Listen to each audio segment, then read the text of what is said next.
السلام علیکم ناظرین اکرامی، ہم امید کرتے ہیں کہ آپ سب خیریت سے ہوں گے۔ ناظرین اکرامی، آج جو ویڈیو ہم آپ لوگوں کی خدمت میں لے کر حاضر ہوئے ہیں، اس ویڈیو میں ہم آپ لوگوں کو بتانے لگے ہیں کہ حضرت آدم علیہ السلام کی اولاد جنت میں ہوئی یا زمین پر ہوئی۔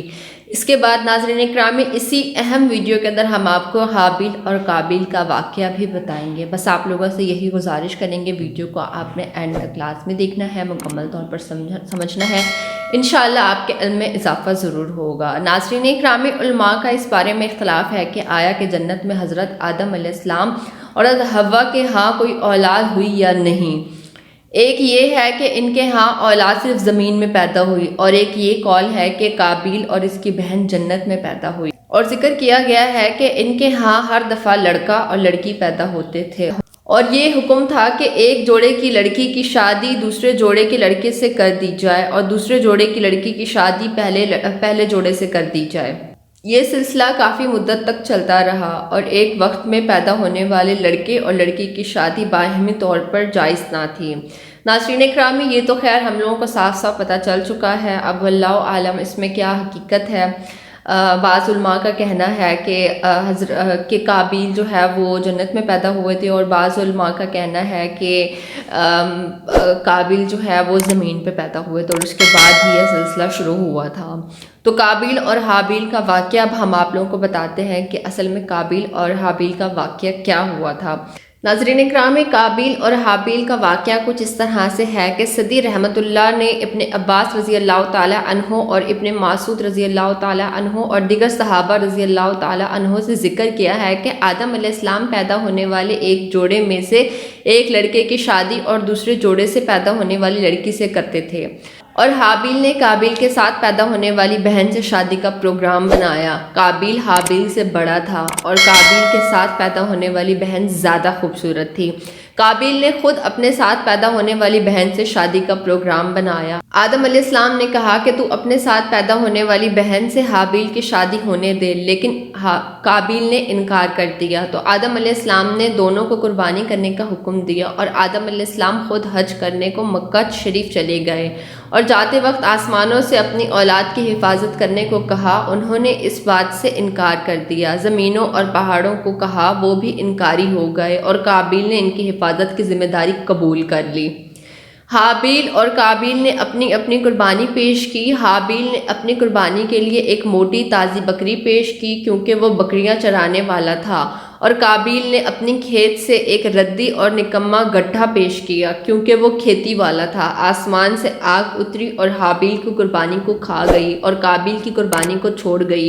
قابیل اس بات پر بہت زیادہ ناراض ہو گیا، اور کہنے لگا کہ میں تجھے قتل کر دوں گا، صرف اس صورت میں چھوڑوں گا کہ تو میری بہن سے شادی نہ کر۔ اس پر حابیل نے کہا کہ اللہ پرہیزگاروں سے قبول کرتا ہے۔ حضرت عبداللہ بن عباس رضی اللہ تعالی عنہ سے یہ بھی کئی طریقوں سے مروی ہے، اور حضرت عبداللہ بن عمر رضی اللہ تعالی عنہ سے بھی مروی ہے کہ اللہ کی قسم، آدم علیہ السلام کا مقتول بیٹا حابیل زیادہ طاقتور تھا، لیکن وہ گناہ سے دور رہنا چاہتا تھا، اسی لیے اس نے اپنا ہاتھ اپنے بھائی پر نہ اٹھایا۔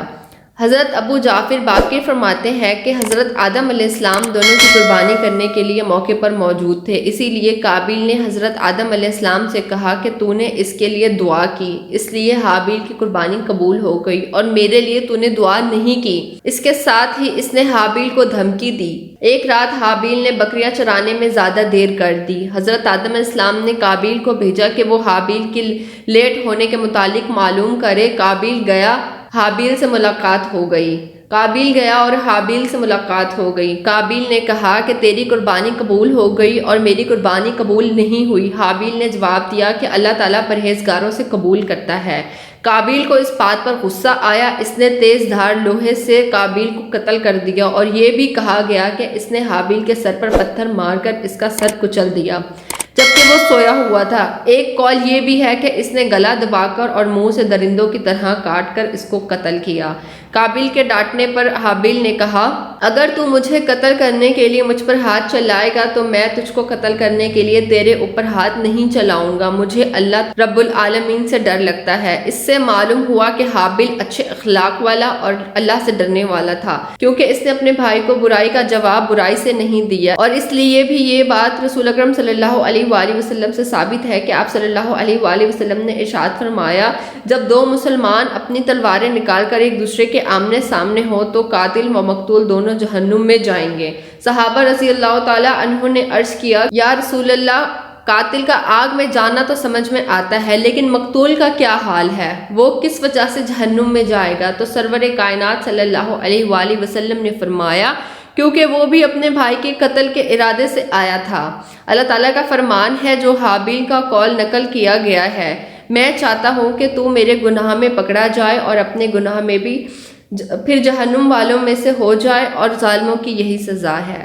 تو ناظرین اکرامی، یہ تھی ہماری آج کی ویڈیو جس میں ہم نے آپ کو حابیل اور قابیل کا واقعہ بتایا۔ ہمیں امید ہے کہ آپ کو ہماری یہ ویڈیو بہت پسند آئی ہوگی۔ ہم نے بڑی تفصیل سے آپ کو اس چیز کے بارے میں بتایا کہ حابیل اور قابیل کون تھے، اور